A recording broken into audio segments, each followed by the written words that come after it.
सर्व मोर्चेकरी बंधूंना विनंती आहे की आपण सगळेजण खाली बसून घ्या. मी आपल्याला वचन दिलंय, मी आपल्याला शब्द दिलाय. साऱ्या महाराष्ट्रामध्ये 1.5 महिन्यापासून जिल्ह्याच्या प्रत्येक महाराष्ट्राच्या कानाकोपऱ्यात गावागावात मी जाऊन आलेला आहे. महाराष्ट्राच्या कानाकोपऱ्यात फिरून आलेला आहे. मी सांगितलंय की नागपूरची लढाई अनुसूचित जातीच्या संबंधातली ही शेवटची लढाई असेल. त्याच्यानंतर लढाई करण्याचा प्रसंग आम्ही येऊ देणार नाही हा शब्द दिला. आपण शांततेने घ्या. मला एवढीच विनंती करायची आहे की आपल्याला मी वचन दिलं की नागपुरातून घेतल्याशिवाय जाणार नाही. पण तुम्हाला सांगितलेलं शिस्तीनं या संपूर्ण मोर्चाचं अतिशय शिस्तीमध्ये आपण पाळलं. जेव्हा रस्ते द्यायचे ठरतील ते सुद्धा शिस्तीत देऊ. कुठं मारायचं ते सुद्धा सांगू आम्ही तुम्हाला. त्यामुळे गडबड करू नका. सगळे शांत बसा. आपण खाली बसा.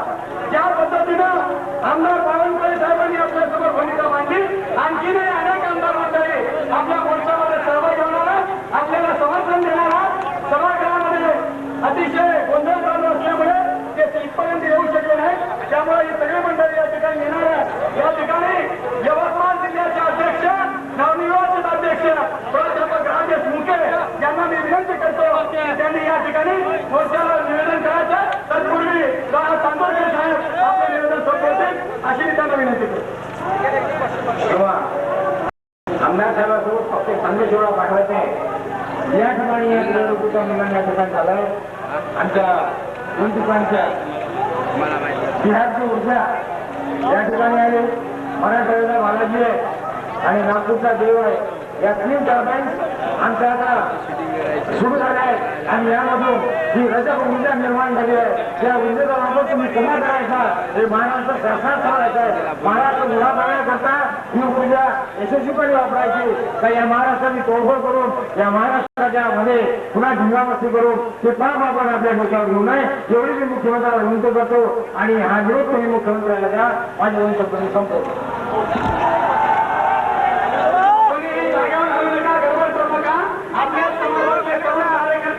आणि पोलिसांच्या मध्ये थोडीशी चर्चा होत आहे. तिकडे काही लक्ष देऊ नका. तुम्ही सगळे शांत बसा. मोर्चाच्या या ठिकाणी अतिशय शिस्तबद्ध पद्धतीने आपल्याला अनुपालन करायचं अशी मी आपल्याला या ठिकाणी कळकळीची विनंती करतो. आणि आदिलाबाद जिल्ह्यातून या ठिकाणी आलेले माहित्याचे सरशक्ती त्यांना मी विनंती करतो की त्यांनी व्यासपीठावर घ्यायचं. तत्पूर्वी यवतमाळ जिल्ह्याचे अध्यक्ष राजेश मुके हे आपल्याला मार्गदर्शन करतील. शांत बसा.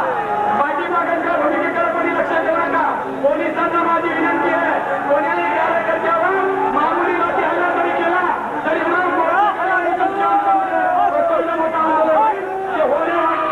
शांततेने घ्या. माझी विनंती आहे. शांत बसा. कोणी हलायचं नाही, कोणी उठायचं नाही. सगळे खाली बसा.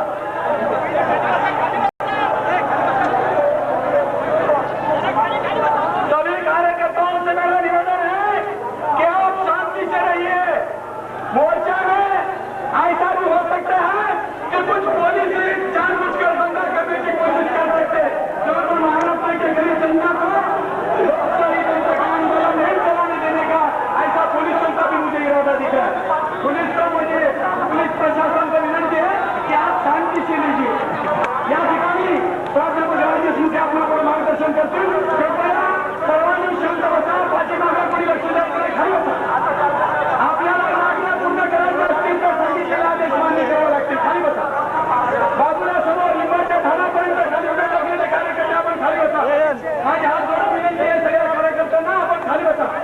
मी सांगितलं की पोलीस अधिकारी आपल्या श्यामराव राज्याची महाराष्ट्राचे अष्टपैलू नेतृत्व, महाराष्ट्राचे धोबी समाजाचे अष्टपैलू नेतृत्व श्री बालाजी भाऊ शिंदे तसेच मंचावर उपस्थित अनेक मान्यवर आणि सर्वात महत्वपूर्ण असलेला आमचा समाज बांधव बंधूंनो, आज आपण इथे मोठ्या संख्येने जमला आहात. त्या आपल्या मागण्या इथून आपल्याला पूर्णपणे मान्य करून घ्यायच्या आहे. जोपर्यंत आपल्या मागण्या मान्य होणार नाही तोपर्यंत एकही समाज बांधव माया इथून या मोर्चामधून चालणार नाही.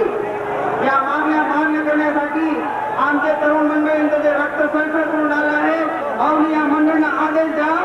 या आजो कटळ्या मानल्या आहे याच्या तुकडे तुकडे करून त्या मंदिराच्या खुर्च्यांपर्यंत आपल्याला जायचं आहे. बंधूंनो, यानंतर या मंदिराच्या खुर्च्या पाळायच्या नाही, तोडायच्या, जेणेकरून तो मंत्री कुणाच्या खुर्चीवर बसलाच नाही पाहिजे. जे लोक या सरकारमध्ये आपल्या मागण्या विरुद्ध आहे, मग तो मार्गदर्शन नहीं आएगा तो ये आंदोलन ऐसा ही जारी रहेगा. इसके बाद आदिलाबाद जिले का हमारा नेता यहाँ में सम्मेलन करने के लिए आया है, वो शक्ति भी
ये ऐसा भी हो सकता है.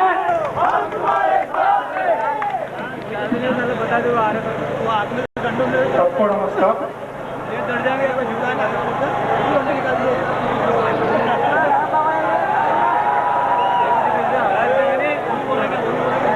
मैं तो आपके पड़ोस का राज्य आंध्र प्रदेश से आया हूँ, वहाँ का अध्यक्ष हूँ और ऑल इंडिया धोबी संघ का साउथ जोन सेक्रेटरी भी हूँ. हमारे राज्य में बहुत सारे डिमांड्स जो हमने रखा उन सबको गवर्नमेंट ने सेटल कर दिया. हमारे राज्य में इंश्योरेंस है, जो कोई धोबी मर जाता है तो उसे 50,000 रुपये दिया जाता है. हमारे आंध्र प्रदेश में एक वाशरमैन फेडरेशन है, उसका चेयरमैन रहता है और हमारा जात का चेयरमैन रहता है और हमारे लोगों को 50,000 रुपये 5,000 रुपये ईच वहाँ से लोन दिया जाता है. हमारे आंध्र प्रदेश राज्य में हर एक जिले में एक वाशरमैन चिल्ड्रन के लिए एक स्पेशल स्कूल बनवा रही है हमारी गवर्नमेंट. और जितना भी तुम करंट यूज कर लो उसके लिए सालाना 180 रुपीज बांध लो. तुम धोबी घाट के लिए कुछ भी इतना भी करंट यूज कर लो. ऐसा हमने 38 डिमांड्स रखे. 38 डिमांड्स में 15 डिमांड्स तो अभी सेटल हो गए, अभी होने वाले हैं. अब हमारा श्याम रजक जो हमारा छोटा भाई लगता है, इनको मैंने खम्मम आंध्र प्रदेश राज्य में जो मीटिंग हुआ था उसमें प्रप्रधान लाया था. उसके पहले वो कौन है, ये धोबी जात के बारे में, उनके प्रॉब्लम्स के बारे में उसे कुछ भी नहीं मालूम. अभी ये 4 साल से 4 दफा MLA बन गए, MSc ग्रेजुएट है. अब 3 मंत्रित्व शाखा, 3 मिनिस्ट्री, न्याय शाखा, समाचार शाखा, विद्युत शाखा, 3 शाखाओं को उन्होंने बिहार राज्य में निभा रहे थे। तब उनको मैंने खम्मम आंध्र प्रदेश में आमंत्रित किया, तो तब से उन्होंने पूरे ऑल इंडिया ये जो भी महाभारत अब रचने वाला है, धोबियों का महाभारत किताब बंद है, अब ओपन कर दिया हमारे श्याम रजक ने। इन्होंने शाम है, महाभारत में भी श्री कृष्ण है, हमारे धोबी महाभारत में ये श्री कृष्ण है, श्याम जी है, और उसको लिखा वेद व्यास ने। एसी है, 17 स्टेट में एसी में है। हम सब जुट जाएंगे और हमारा बल दिखाएंगे। अब की इस तरह में हमारे को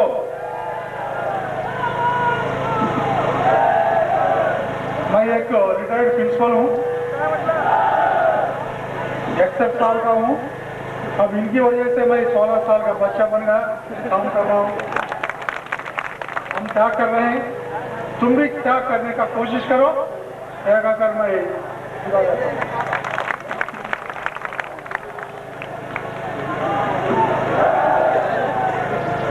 या ठिकाणी सांगलीहून एक कोल्हापूर जिल्ह्याच्या महिला सौ मंगलताई परीख यांना मी विनंती करतो की या मोर्चाच्या समोर आपलं मनोगत व्यक्त करा.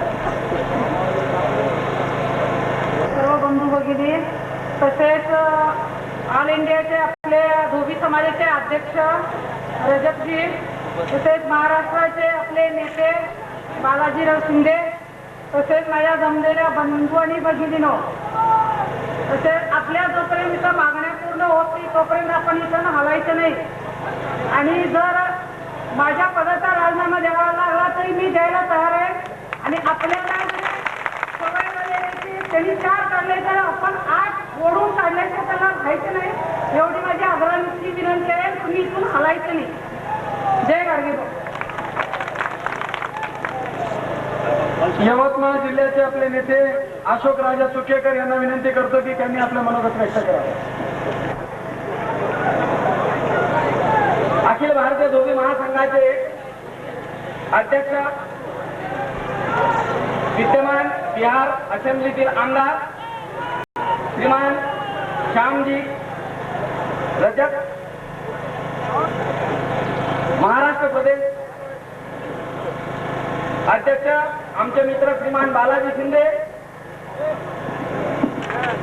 आजच्या या भव्य मोर्चाचे संयोजक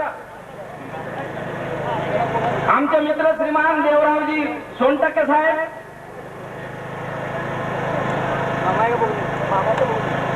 आंध्र प्रदेश परीर धोबी सेवा मंडळाचे अध्यक्ष श्रीमान सत्यनारायणजी, आंध्र प्रदेश सरचिटणीस श्रीमान मोहनराव, भोलाजी बैसवारे, श्रीवास मॅडम, चांदोरकर साहेब, वेगवेगळ्या जिल्ह्यातून आलेले नेते मंडळी, सन्मान्य व्यासपीठ आणि माझ्या 72 धोबी बांधवांनो, सरकारने ही गोष्ट ध्यानात घेतली पाहिजे की धोबी बांधव झोपलेला आहे आणि त्याच्यावर पिढ्यानपिढ्या अन्याय केला तरी तो चालू शकतो.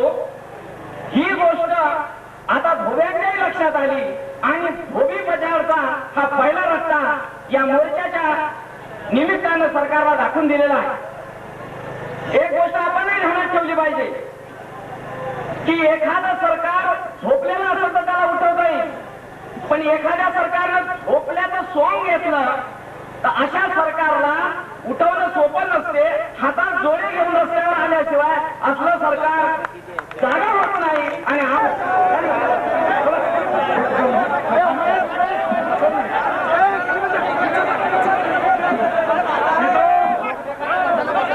महाराष्ट्रामध्ये गेल्या 50-60 वर्षापासून आपण या राज्याच्या सरकारला सांगत आहोत.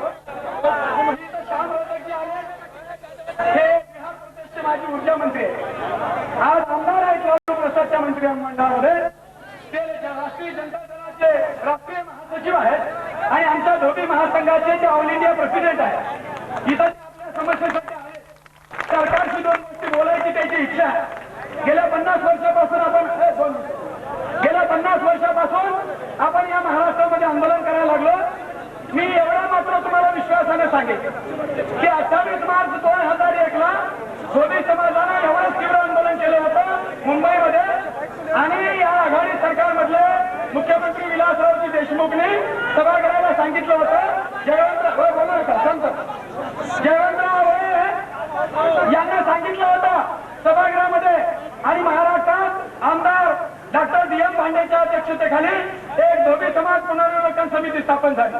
महाराष्ट्रामध्ये भंडारा बुलढाणा जिल्ह्यात धोबी समाज अनुसूचित जातीच्या सवलतीला पात्र होता आणि त्या सवलती जर कंटिन्यू चालू राहिल्या असत्या तर महाराष्ट्रामध्ये 1976चा जो अमेंडमेंट ऍक्ट आहे त्या आधारावर राज्यातल्या संपूर्ण धोबी समाजाला एसटीची सवलत मिळाली असती. आमच्यावर अन्याय झाला. आम्ही सरकारला सांगितलं. विलासरावजींनी या समाज कल्याण खात्याला सूचना दिल्या.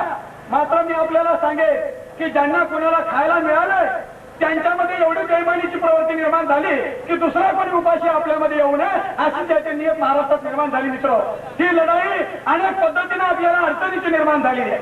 महाराष्ट्रामध्ये अनुसूचित जातीसाठी भांडे कमिटी निर्माण केली. भांडे कमिटीचा रिपोर्ट दिला गव्हर्नमेंटला. भांडे कमिटीचा रिपोर्ट गव्हर्नमेंटकडे आला. मात्र जयवंतराव आवळे नावाचा एक बेईमान माणूस महाराष्ट्रात या ठिकाणी मंत्री होता समाज कल्याण खात्याचा. त्यांनी गरज नसताना ना मुख्यमंत्र्यांनी सूचना दिल्या, कॅबिनेट मंत्रिमंडळानं सूचना दिल्या नाही, विधिमंडळानं सांगितलं नाही, कोणीच सांगितलं नाही. मात्र त्यांनी आंबेडकर संशोधन संस्था पुण्यामध्ये आहे त्यांचा काउंटर अहवाल मागून घेतला आणि ते काय म्हणते आंबेडकर संशोधन संस्था की धोबी समाज देशामध्ये अनुसूचित जातीमध्ये आहे. महाराष्ट्रात हा गरीब आहे, अस्पृश्य आहे, अतिशय हीन दर्जाचे कामं करतो. तो सवर्णांचे कपडे धुत होता, महार सांबारांचे अस्पृश्यांचे कपडे धुत होता म्हणून तो अच्युत नाही असा चुकीचा अहवाल त्यांनी जोडलाय. मित्र, मी खंडोळाजींना बोललो की म्हणलं अरे बापा आम्ही कपडे जरी धुत असलो तरी आमच्यावर कपडे नव्हते, आमच्या अंगात कपडे नव्हते, मेलेल्या माणसांचे कपडे आमच्या अंगात होते आणि तुम्ही मागासवर्गीय लोक तर लंगोटी लावून होते, तुमच्या अंगामध्ये तर कपडेच नव्हते, असले तर आम्ही तुमचेही धुतले असते. आणि तुम्ही म्हणता की महाराष्ट्राचा हा समाज सवर्णांचे कपडे धुत होता आमचे नाही, अशी बेईमानी त्यांनी केली आहे. ही बेईमानी आम्हाला मान्य नाही. आंबेडकर संशोधन समितीचा आमच्या भांडे कमिटीच्या अहवालासोबत दिल्लीला अहवाल पाठवलाय. आदरणीय जयंत पाटलांचे अनेक नेते होते या ठिकाणी, शंकरराव जगताप सारखे नावी समाजाचे माणसं होते. पण आता या राज्यात फक्त सामाजिक न्यायाची भाषा आहे. गरिबाला खरा न्याय देण्याचं इमान आता उरलं नाही. मित्र, यशवंतरावच्या सोबत सगळं इमान संपवलेलं, आता काही राहिलेलं नाही महाराष्ट्रात. आर पाटील आम्ही त्यांना गाडगे महाराष्ट्राचे हे मानतो. आम्ही आमच्या बापाप्रमाणे त्यांच्यावर प्रेम केलं. 1.5 लाख लोकांच्या पुढे औरंगाबादमध्ये त्यांनी आश्वासन दिलं की धोबी समाज गरीब आहे, याला न्याय मिळाला नाही, राज्याच्या सरकारला त्यांना मुख्य प्रवाहात आणण्यासाठी मी मदत करेन, त्यांना स्वतंत्र आर्थिक विकास महामंडळ देतो म्हणून 1.5 लाख पब्लिकच्या पुढे आर पाटलांनी घोषणा केली. 3 वर्ष झाले अजून आम्हाला न्याय मिळाला नाही. आणि आज मात्र आम्ही या नागपुरातून आम्हाला माननीय आर पाटील आणि मुख्यमंत्र्यांनी निश्चित स्वरूपातलं वचन दिल्याशिवाय आम्ही या नागपुरातून हलणार नाही. आम्हाला तर तुम्ही माना, या भूमिकेला मी आलो. माझी विनंती आहे आपल्याला, मी अतिशय विश्वासाने बोलूया आपल्या पुढं की महाराष्ट्रामध्ये उद्याचा महाराष्ट्र मी ज्यांच्यामध्ये बघतोय इतका एक जबाबदार व्यक्तिमत्व या महाराष्ट्राचं उद्याचं भविष्य म्हणून मी जयंत पाटलाकडे बघतो. उद्या महामंडळ जरी घोषित झालं तरी त्याचं FD सँक्शन हे जयंत पाटलाच्या हाताने होणार. आणि म्हणून करता माझी विनंती आहे की आपल्याला काय म्हणायचं आर पाटलांना आणि मुख्यमंत्र्यांना ते आपण म्हणू, परंतु तेवढ्याच विश्वासानं आपण जयंत पाटील जे सांगतात ते इमानदारीने आपण ऐकलं पाहिजे. माझ्यावर विश्वास असेल तर ते बोलतील तेवढी भूमिका संपूर्णपणे शांतपणाने आपण ऐकावी, एवढी मात्र मी तुम्हाला विनंती करतो. आणि तत्पूर्वी आमदार देवेंद्र फडणवीस साहेब या ठिकाणी आले, त्यांनी सभागृहात भूमिका मांडलेली आहे. देवेंद्र फडणवीस साहेब आमदार हे आपल्या पुढे 2 मिनिटं निवेदन करतील आणि त्याच्यानंतर जयंत पाटील आपल्याला मार्गदर्शन करतील अशी मी विनंती करतो. शांत बघा. माननीय जयंतरावजी, या ठिकाणी उपस्थित सर्व नेते मंडळी आणि उपस्थित भगिनी आणि बंधूंनो, आज या ठिकाणी आपल्या मागण्यांचा हा जो मोर्चा आपण आणलेला आहे, मागच्याच अधिवेशनामध्ये या संदर्भातली चर्चा मी स्वतः उपस्थित केली होती आणि या चर्चेमध्ये आंबेडकर संशोधन समितीने दिलेला अहवाल हा कसा काय खोटा आहे, चुकीचा आहे, हे सर्व प्रमाणांसहित मी सभागृहासमोर ठेवलेला आहे. सगळ्या प्रमाणाचे. कारण एकीकडे आंबेडकर संशोधन समिती हे मान्य करते की आम्ही ज्यावेळेस 600 घरांमध्ये गेलो त्यावेळेस आम्हाला त्यातल्या 30 ते 35 घरांमध्ये आजही अछूत असल्याचं त्या लोकांनी सांगितलं. छुआछूत आमच्या इथे मानली जाते, अस्पृश्यता मानली जाते असं 35 घरांनी सांगितलं. हे त्यांच्या अहवालात.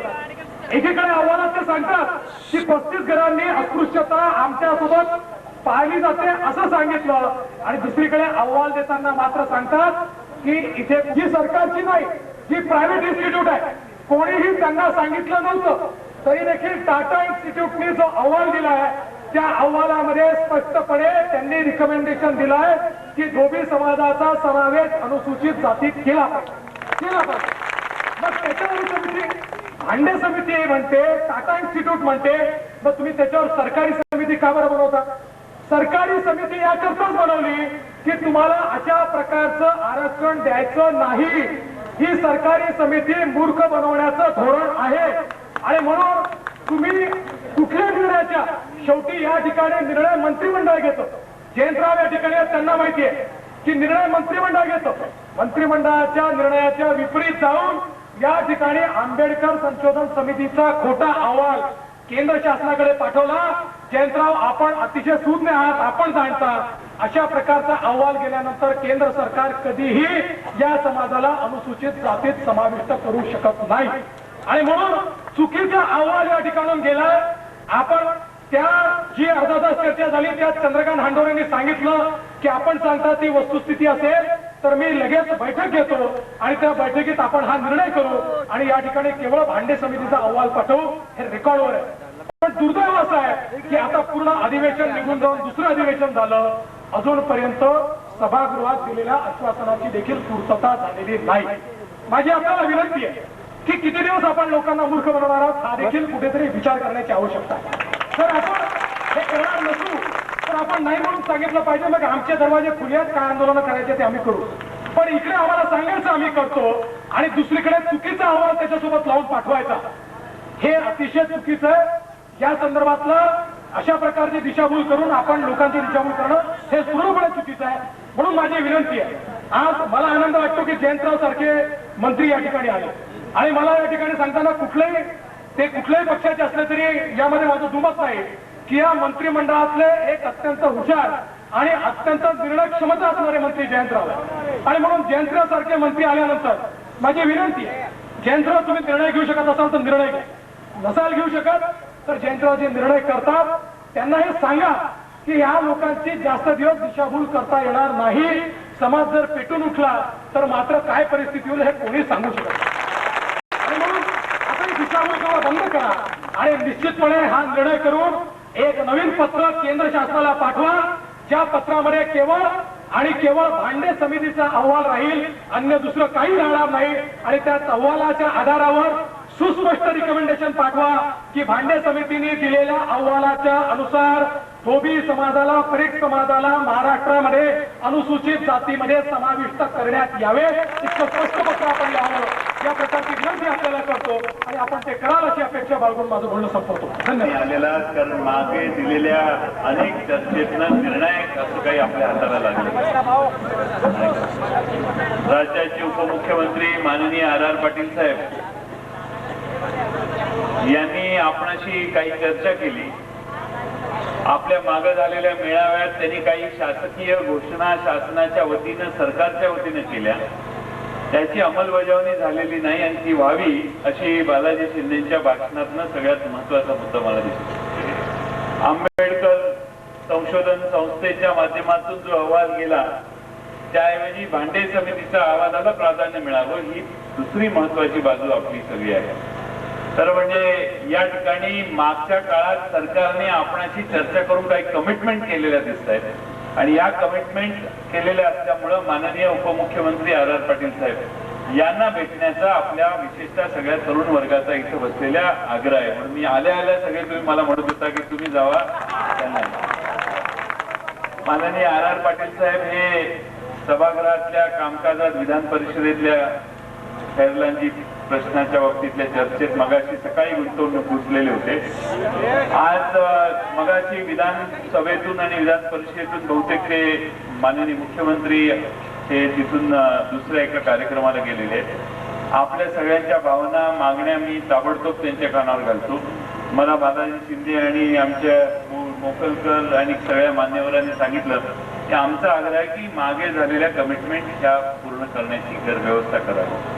शेवटी मी माननीय उपमुख्यमंत्र्यांशी आताच इथून गेल्यानंतर स्वतः जाऊन भेटतो आणि त्यांना विनंती करतो की त्यांनी आपल्याकडे ते जर इथं असतील तर ते गोंदियाला जाणार होते असं मला कळलं. ते जर गोंदियाला गेले असेल तर मग मात्र मी पुन्हा तुमच्याकडे येतो.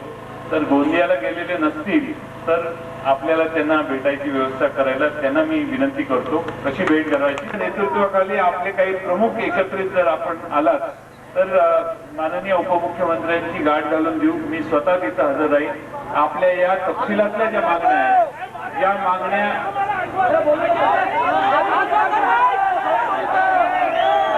आपल्या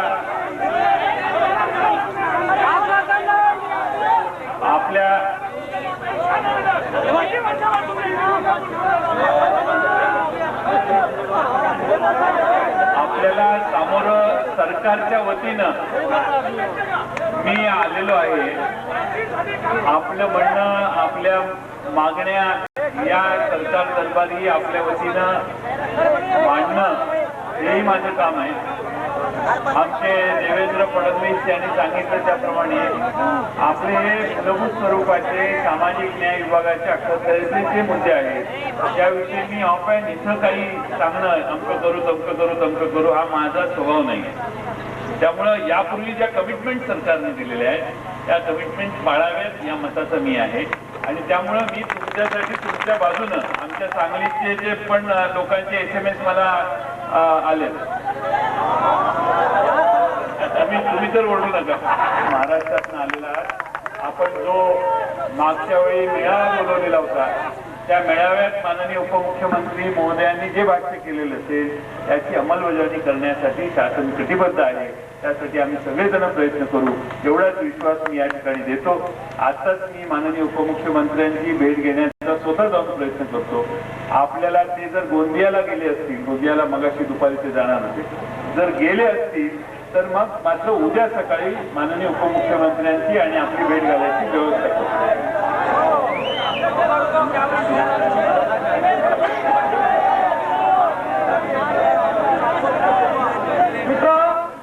आदरणीय अर्थमंत्री जयंत पाटलांनी आपली स्वतःची भूमिका मांडलेली आहे. कमिटमेंट विलासरावजी देशमुखांनी केलेला आहे. कमिटमेंट नामदार RR पाटलांनी केलेला आहे. आणि त्यामुळं यांनी अतिशय प्रामाणिकपणे आपल्या समोर भूमिका आदरणीय जयंत पाटलांनी मांडली आहे. माझी तुम्हाला एक विनंती आहे की आपल्या मागण्या पूर्ण झाल्याशिवाय मुख्यमंत्री आणि RR पाटील यांनी आपल्याला कमिटमेंट केलेल्या भूमिकेच्या संबंधात फायनल भूमिका सांगितल्याशिवाय आपण काही इथून हलणार नाही. त्याची काळजी करू नका. आपण या ठिकाणी याच्या पुढे आपल्याला हा मोर्चा चालू ठेवायचा. आणि मी एवढं मात्र सांगेल की पोलिसांना की तुम्ही इथल्या कार्यकर्त्यांशी काही वेडेपणाचं वर्तन करू नका. कारण चुका तुम्ही केल्यात तर तुम्हाला खैरलांची जेवढी दिसाली हे खैरलांची एक झालेली आहे. महाराष्ट्रामध्ये त्याच्यापेक्षा डेंजरचे तापले. कारण पाण्यातले थंड माणसं एवढे गरम झाले त्याच्या समजून घ्या की काय असू शकते ते. कारण रोटी समाज पाण्यामध्ये राहणारा समाज एवढा गरम झाला त्याच्या भावना आपण समजू शकता. त्याच्या नादी लागू नका एवढीच मी पोलिसांना विनंती करतो. आदरणीय जयंत पाटलांच्या या ठिकाणी मनाचा आभार मानतो. आणि यानंतर आपल्या मोर्चामध्ये जयंत पाटील या ठिकाणी उपस्थित राहिले त्याबद्दल त्यांचा मनपूर्वक मी आभार मानतो. माननीय सत्यनारायणजी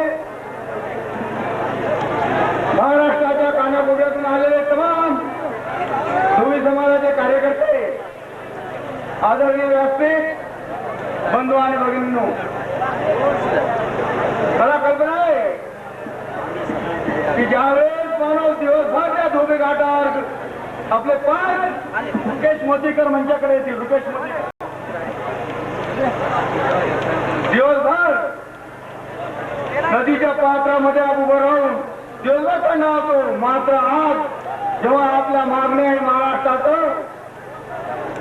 घेण्याचं कातडं घातलेलं सरकार मंजूर करत नाही आणि म्हणून तुम्हाला प्राण आहे हे शब्द तुम्हाला आमचं कल्याण झाल्याशिवाय झोपच येऊ देणार नाही अशी मला काळजी माहिती. म्हणून तुम्हाला सांगतो जगाची सेवा करा. आज या माणसांना काही देणं घेणं नाही, बालाजी शिंदेला बी काही देणं घेणं नाही, पण त्यांच्या मनामध्ये एक खंत आहे श्यामराजांचा सेवा करावा असं मला वाटतं. आपण गोपालाचं सुंदर एकदा भजन करू. गोपाला एक नेता आणि तो म्हणजे श्यामराजा.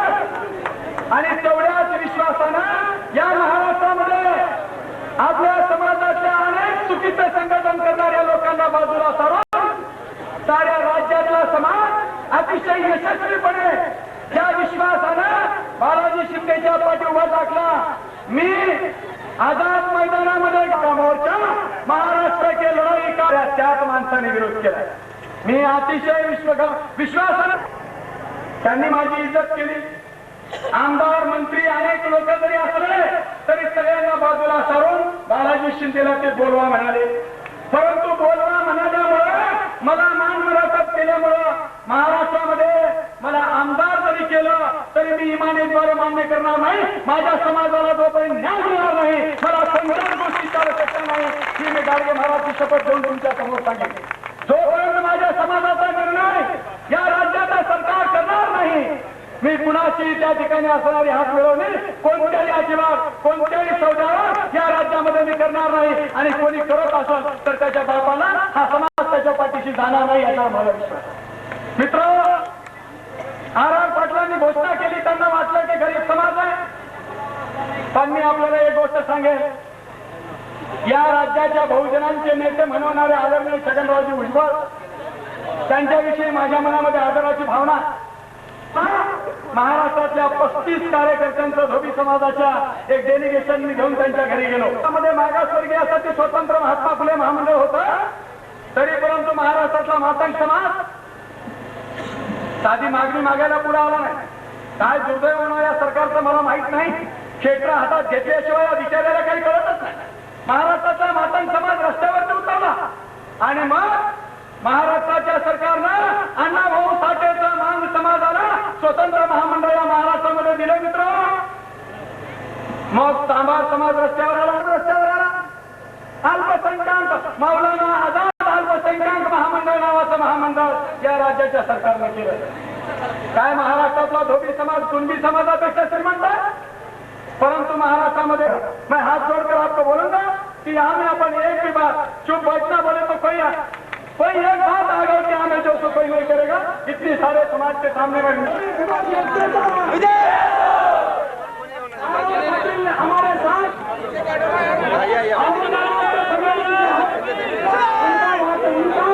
आश्वासन हुआ है. मैं आपके सामने बोला हूँ. मैं भुजबल जी के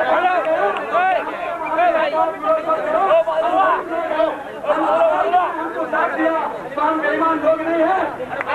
थोड़ा सा भी आप मोहब्बत करें तो अपनी माँ बहन में करेंगे. मोहब्बत करने वाले हम लोग हैं. बोले भैया और आराम करके मैं वादा करता हूँ हम पूरी जिंदगी के साथ लेकिन जब खाली नहीं जाएंगे मरेंगे और करेंगे ये हिसाब काम होने वाले हैं.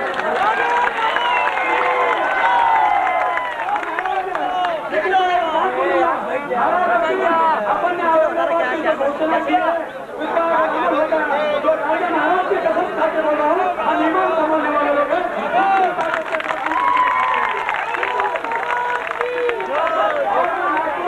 मैदान में जी महाराज गाड़गे महाराज के कारण मम्मी में मैं वादा कर रहा हूँ कि धोबी समाज के अनुसूचित जाति का जो मामला है यहाँ में चंद्रकांत हंडोरे साहब ने अम्बेडकर संशोधन संस्था का एक निगेटिव आवाज जो भेजा है वो निगेटिव आवाज रद्द करो और आपने जो घोषणा की है उसका अमल महाराष्ट्र में करो. ये विनती हम आज भी आपके सामने करें. हम पहली बार महाराष्ट्र राज्य परिधोबी महामंडल में बिहार के माजी मुख्यमंत्री श्यामजी प्रसाद हमारे में है. ये देश के हमारे धोबी समाज के अध्यक्ष है. आज आमदार है लालू जी के साथ. तो मैं आज की तारीख में मैं बड़ा सौभाग्य मानता हूँ कि जिन्होंने हमको शब्द दिया है वचन दिया है वही आज हमारे सामने आशा है कि बहुत सारे मोर्चे हैं लेकिन उप मुख्यमंत्री और मुख्यमंत्री आंदोलन में रोड पर उनका डेलीगेशन वहाँ जाता, लेकिन उतनी ही ताकत के साथ, विश्वास के साथ अगर हमारे बारे में मोहब्बत ना होती तो हमारा डेलीगेशन बुलाते थे, लेकिन वो खुद यहाँ पर आए। इसलिए मैं अलग विश्वास कर रहा हूँ। मैं हमारे पाटिल जी से विनती करता हूँ कि हमें अब मोर्चे करीब बांधो हमारे जो है कि धोबी समाज पुनर्विकास समिति यानी कि भांडे कमेटी को हंडोरे जी ने अंबेडकर संशोधन संस्था का गलत आवाज जोड़ा है, वो आवाज रद्द करो और खाली भांडे कमेटी का आवाज हमारे सेंटर को भेज दो और गाड़गे महाराज द्वितीय महामंडल डिक्लेयर करो। और गाड़गे महाराज ये देश की हमारी संपत्ति है, उनको भारत रत्न से सम्मानित करने के लिए भारत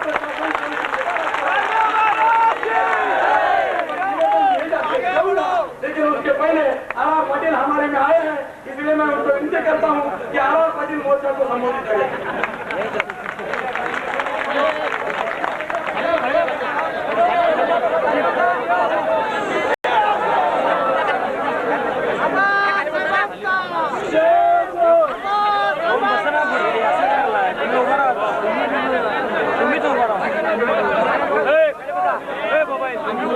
आमदार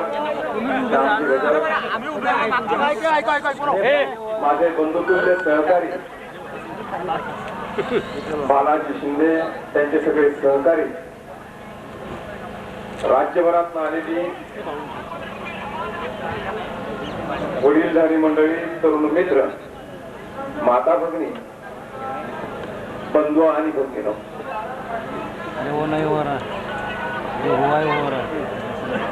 तसं बघायला गेलं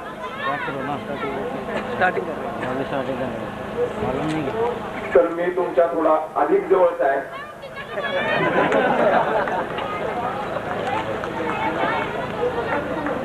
गाडगे बाबांच्या बद्दल आपल्या मनामध्ये श्रद्धा आहे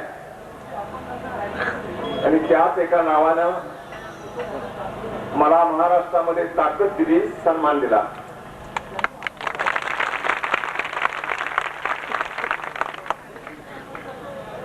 आपल्यापैकी काही जण औरंगाबादला नसतील,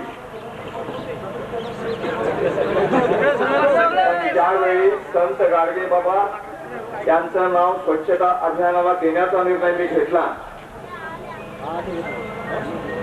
त्यावेळी काही वरिष्ठ अधिकाऱ्यांनी भावना व्यक्त केल्या होत्या की गाडगे बाबांचं नाव देण्याऐवजी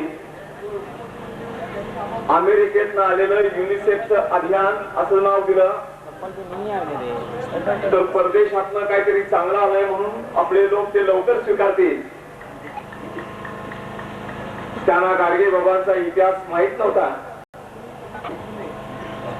मी त्यांची सूचना झिडकारून गाडगे बाबांचं नाव देण्याचा निर्णय घेतला.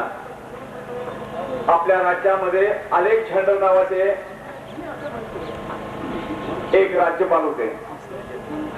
संत गाडगे बाबा अभियानाला इतका मोठा उत्स्फूर्त प्रतिसाद मिळाला आणि या विद्वान राज्यपालाने अभियानाला यश का मिळालं याची कारण शोधली आणि त्यांनी एकच कारण सांगितलं, सरकारने सुरू केलेली कुठलीही अभियानं महाराष्ट्राच्या मातीत आजपर्यंत यशस्वी झाली नाही. फक्त हे एकच अभियान यशस्वी झालं, त्याचं कारण अभियानाला गाडगे बाबांचं नाव दिलंय.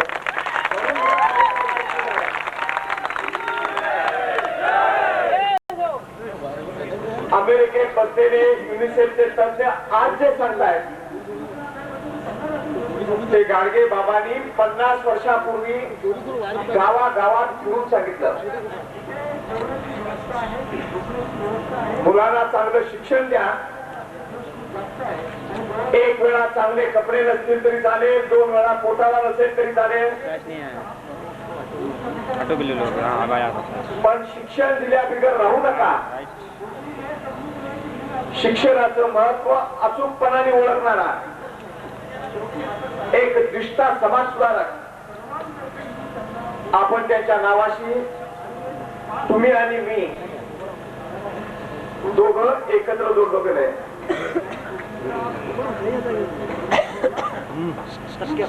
आज आपण इथे एकत्र जमलाय. संख्येने समाज कमी आहे राजकारणात मताच्या आधारे उलटापालट करण्याची ताकद कमी आहे.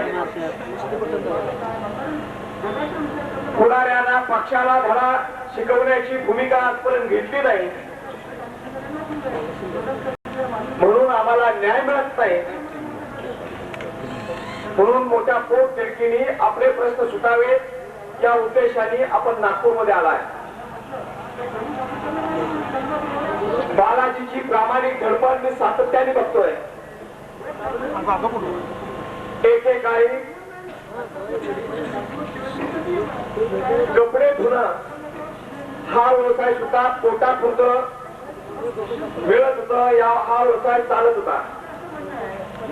पण आता मोठमोठ्या शहरामध्ये वॉशिंग मशीन आली.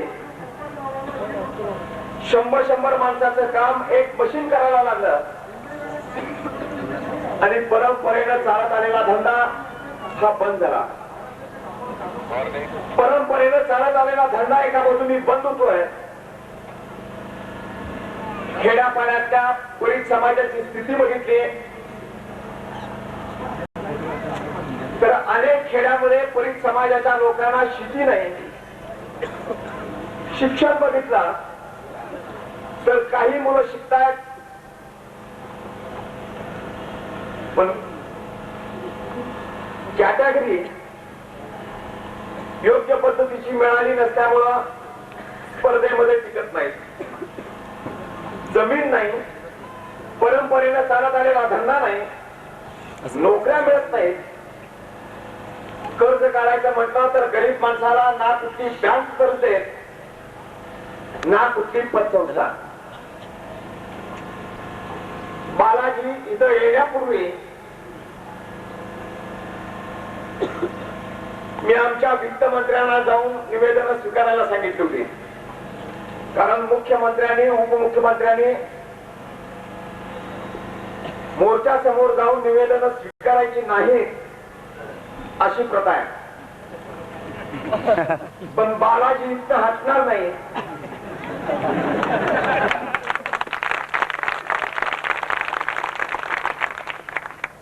आणि ज्या गोष्टीची आश्वासनं मी स्वतः दिली होती त्याच गोष्टीसाठी त्यांना पुन्हा इथं यावं लागत असेल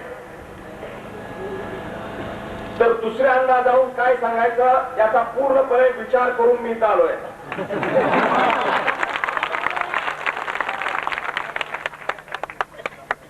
औरंगाबादला जे ठरलं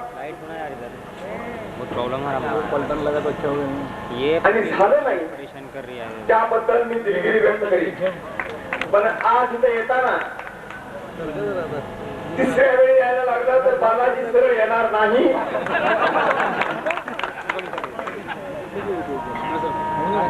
मी जाऊन काय सांगायचं ते विचारपूर्वक सगळे अधिकारी बसा आणि तुम्ही मला आता सांगा. त्या सगळ्यांच्या बरोबर विचार विनिमय करूनच मी तुमच्याकडे आलोय.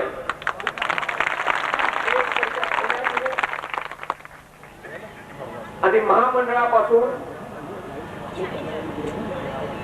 भांडे कमिटीचा अहवाल स्वीकारण्यापर्यंत ज्या अडचणी आहेत त्यावर एकत्र बैठक घेऊ. या अडचणी सोडवण्याचा आपण प्रयत्न करू. महामंडळाचा आज मी आपल्याला निकाल सांगू ना.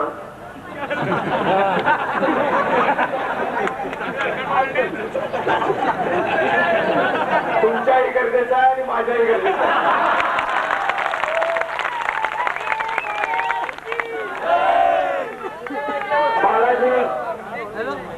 आपण कधी आमदार नसल्यामुळं आपल्याला या गोष्टीची कल्पना नाही. विधानसभा चालू असताना विधानसभेमध्येच घोषणा करावी लागते, अन्यथा प्रिव्हिलेज मोशन येते. हाउस के बाहर हम घोषणा नहीं कर सकते.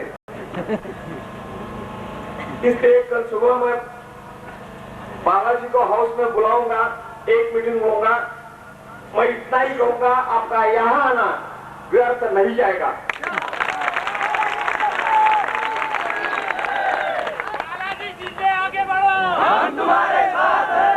क्योंकि शासन खाली बड़े लोगों के लिए नहीं चलाना है. गरीब लोगों की भावनाएं, उनकी दिक्कतें देखकर भी शासन ने निर्णय लेना चाहिए.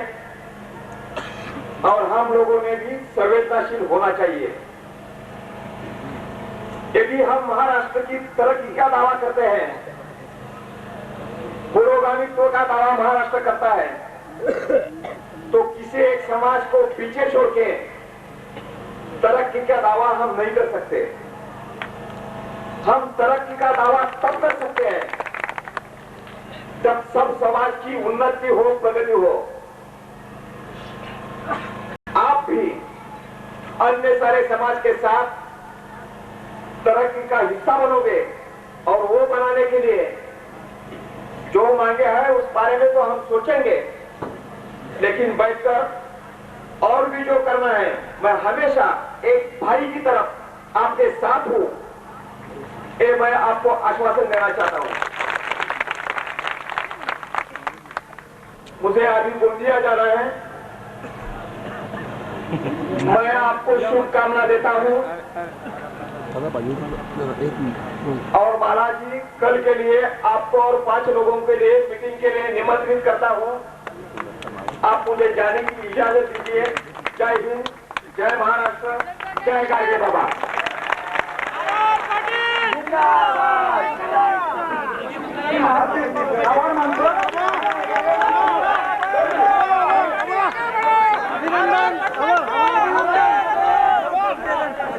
पूरे महाराष्ट्र के धोबी समाज के अध्यक्ष ऊर्जावान साथी भाई बालाजी शिंदे जी, संयोजक भाई देवराज सोनकर जी, हम लोग के आम से आए हुए और पूरे ऑल इंडिया के एक सूत्र में बांधने वाले भाई चुके सत्यनारायण जी, मंचासीन तमाम नेताबिंद और यहाँ आए हुए तमाम महाराष्ट्र के हमारे संत गाडगे बाबा के वंशजों। साथियों, आपने अंतिम लड़ाई लड़ने के लिए आज आए थे। हम धन्यवाद देना चाहते हैं महाराष्ट्र सरकार को, जिन्होंने संवेदनशीलता रही, लेकिन वही हम इस बात को आप तमाम लोगों को आगाह भी करना चाहते हैं कि ध्यान लगाए रखना, आंख और कान खोले रखना। भाई बालाजी शिंदे जी, आप इनका नेतृत्व कर रहे हो, आपको इन सारे लोगों के ख्याल का और पूरे हिंदुस्तान के धोबी समाज की नजर महाराष्ट्र जो हमारी कर्म भूमि है, हमारी पुण्य भूमि है, संत गाडगे बाबा की ये धरती है। ये धरती पूरे देश में प्रकाश करने वाली है। यहीं से जो प्रकाश निकला और पूरे देश के धोबी समाज और तमाम गरीब गुरुआ को प्रकाश मिल रहा है।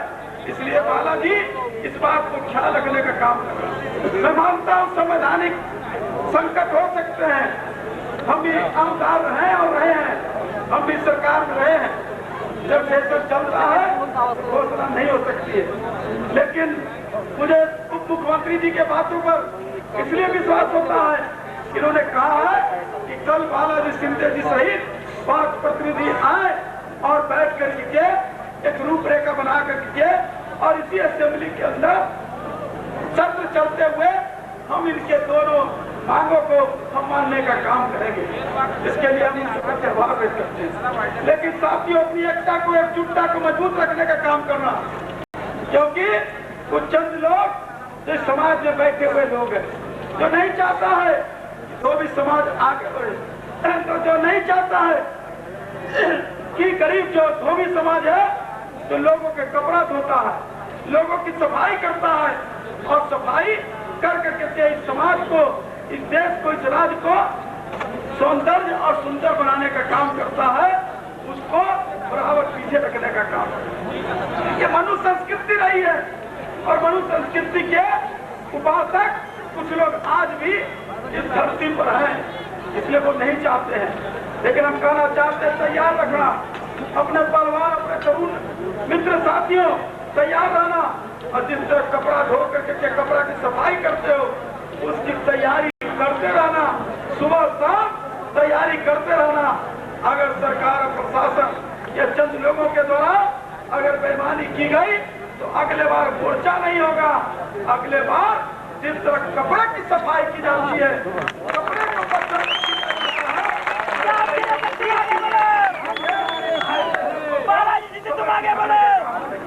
लंबी चौड़ी चौड़ी बातें हुई है, कोई लंबी चौड़ी बात नहीं करना चाहते हैं। फिर हम आएंगे और आपके बीच बात करेंगे।